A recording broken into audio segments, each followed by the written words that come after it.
Mendengar keputusan yang tak diambil oleh Tuan William bahwa dia akan segera menyerahkan tampuk pimpinan kepada Jackson, membuat semua orang yang hadir di aula villa Tuan William mulai berkasa kusuk.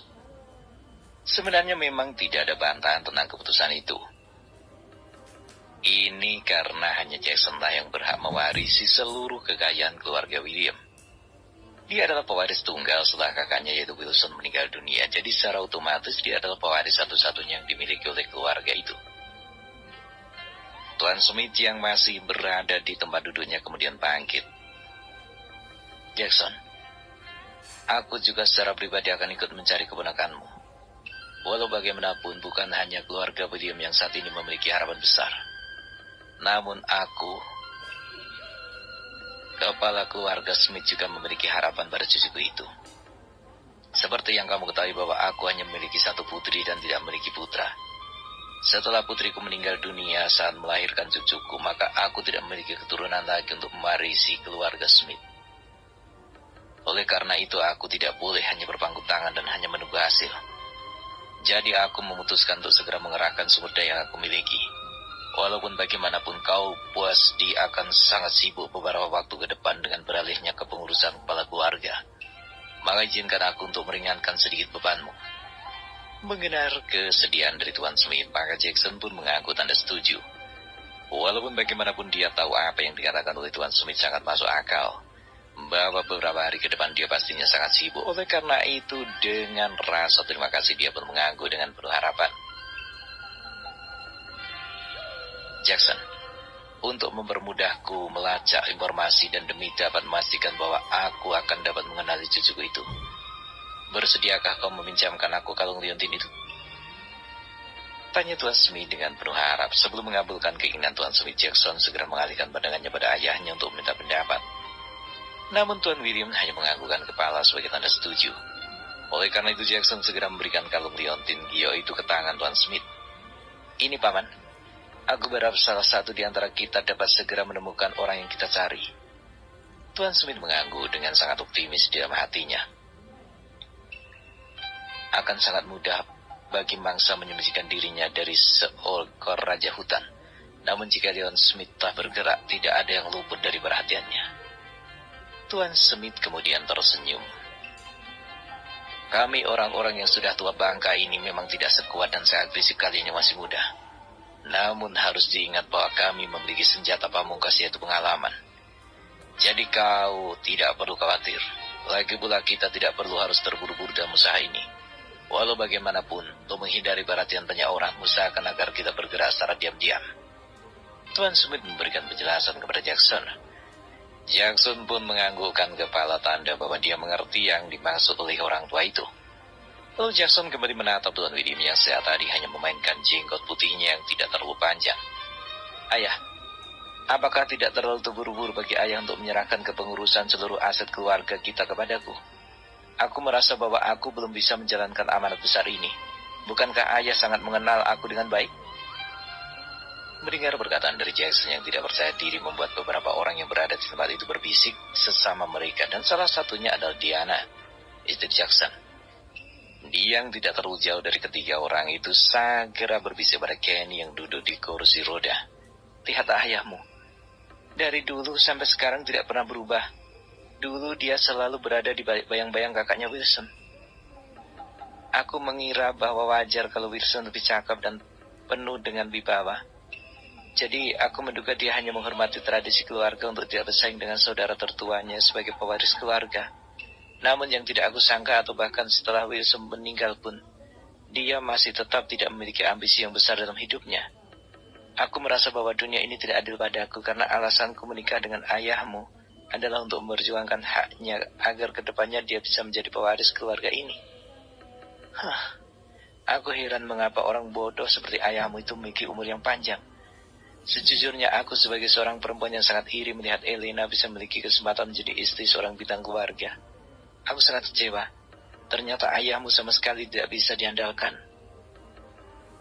Katanya lagi dengan kesal. Kenny yang saat itu mendengar ibunya sedang menggerutu memberanikan diri berkata, Bu, jangan berkata begitu pada ayah. Walaupun bagaimanapun aku tahu bahwa ayah adalah orang yang bertanggung jawab. Karena rasa tanggung jawabnya yang besar itulah yang membuat dia menolak keinginan kakek. Karena dia tidak ingin kelemahannya berakibat kejatuhan bagi keluarga William kita.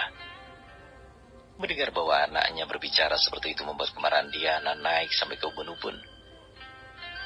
Dia dengan wajah memerah pun berkata, "Kau dan ayahmu sama saja. Kalian adalah dua orang yang tidak berguna yang selama ini berada di sisiku. Oh Tuhan, betapa tidak adilnya kehidupan ini. Aku telah menghabiskan seluruh hidupku untuk mendampingi suami sampah dan telah menghabiskan banyak tenaga untuk membesarkan dan merawat anak lelaki yang juga sampah. Betapa aku merasa ini sebagai kutukan bagiku." Diana merasa saat ini bahwa dia benar-benar merasa sendirian di tengah-tengah keramaian. Dia tahu betul jika saat ini Jackson tidak berhasil menjadi kepala keluarga William, maka kesempatan itu tidak akan datang untuk kedua kalinya. Apalagi sepanjang pertemuan itu mereka lebih banyak membahas tentang rencana mereka untuk menemukan anak Wilson yang telah lama hilang.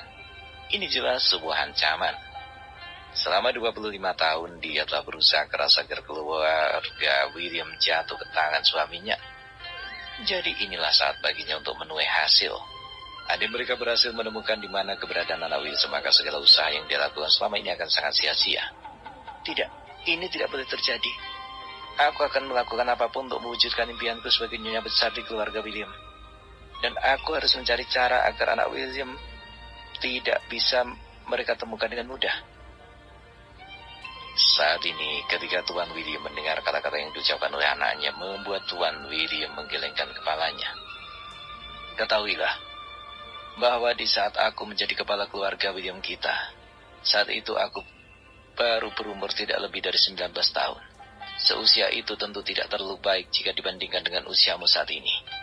Kau tahu, bahwa ketika itu ada banyak orang-orang yang merasa bahwa keluarga ini akan hancur.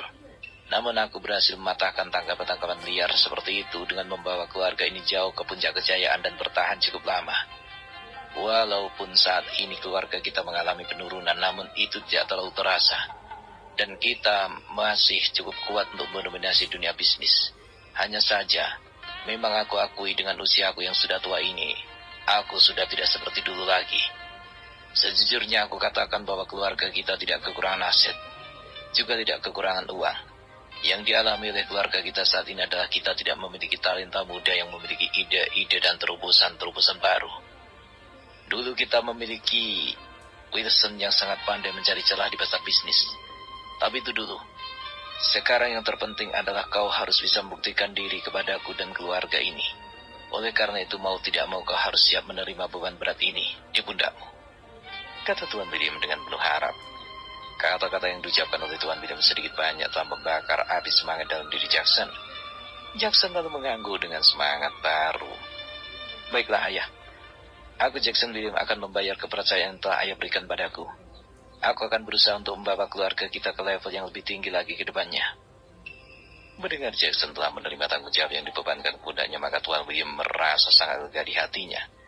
Dia merasa sebongkah batu yang besar baru saja diangkat dari pundaknya. Dengan ini mulai besok setelah rapat Dewan Direksi digelar dan melakukan serangkaian konferensi pers, maka setelah itu dia secara resmi tak mundur dari tampuk kepemimpinan dan hanya akan membantu Jackson dari balik layar. Ini lebih baik menurutnya.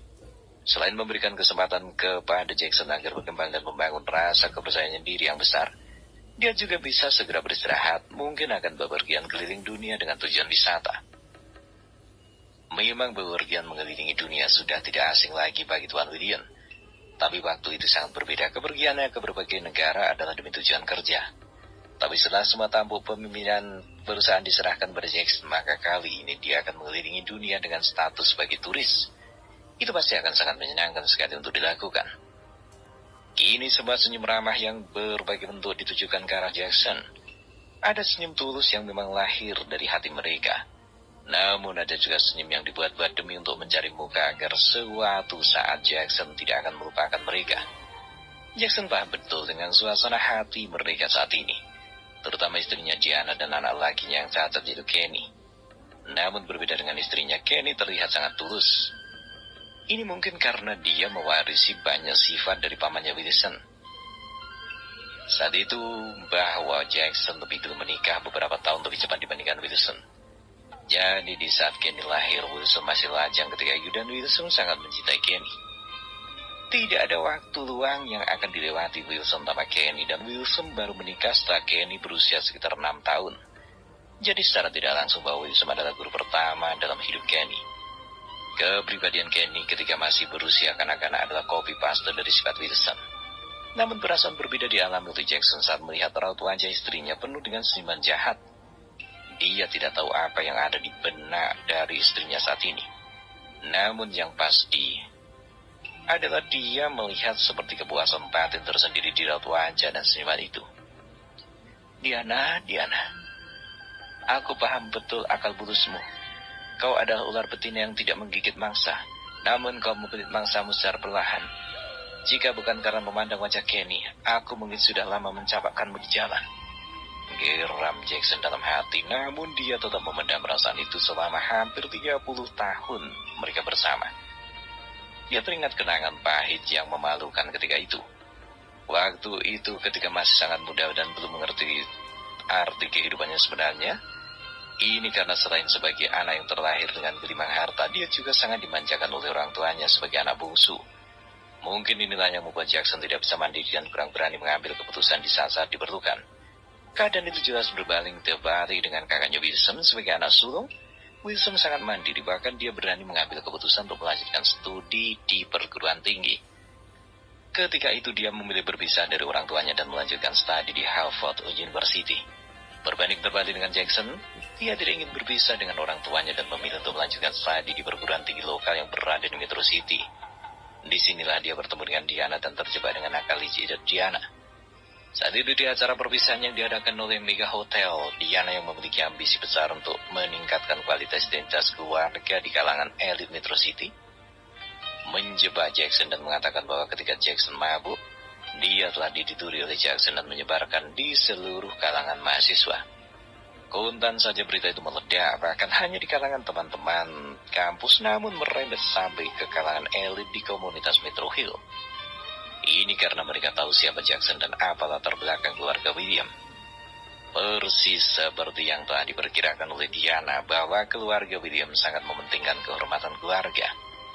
Jadi mau tidak mau Jackson harus menikahi Diana sebagai bentuk pertanggungjawaban atas kejadian itu. Ini juga tujuannya adalah untuk meredam kepentingan orang-orang yang ditujukan untuk keluarga William.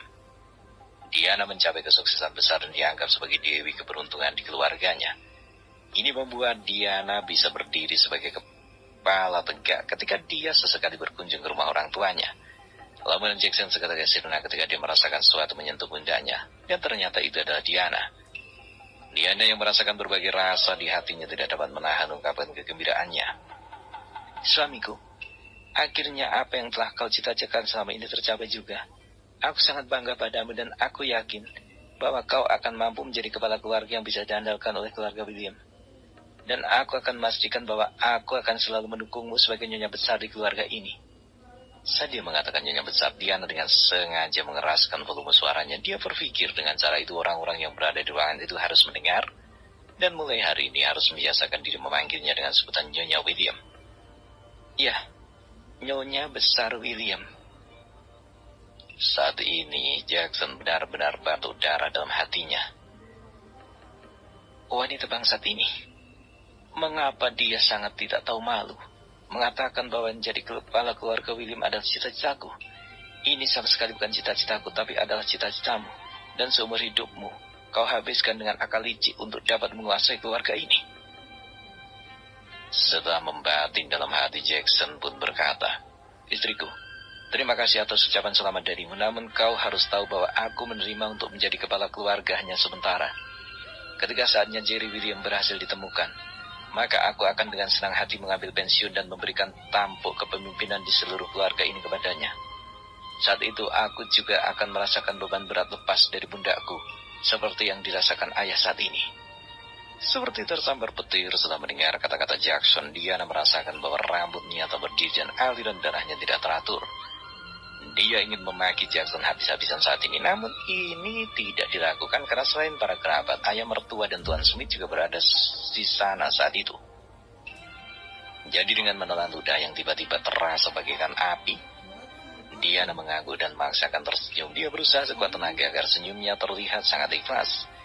Namun apa daya, semua orang melihat senyum itu seperti senyum keledai yang mendadak ingin buang air besar. Iya suamiku, aku mengerti maksudmu, bahwa hanya Jerry lah yang bisa dijadikan tulang punggung keluarga ini di masa depan. Kamu harus percaya bahwa aku akan mendukung apapun keputusanmu, dan sebagai istri, tentu aku akan patuh padamu, kata Diana sambil meremas tangan kursi roda yang diduduki oleh Kenny.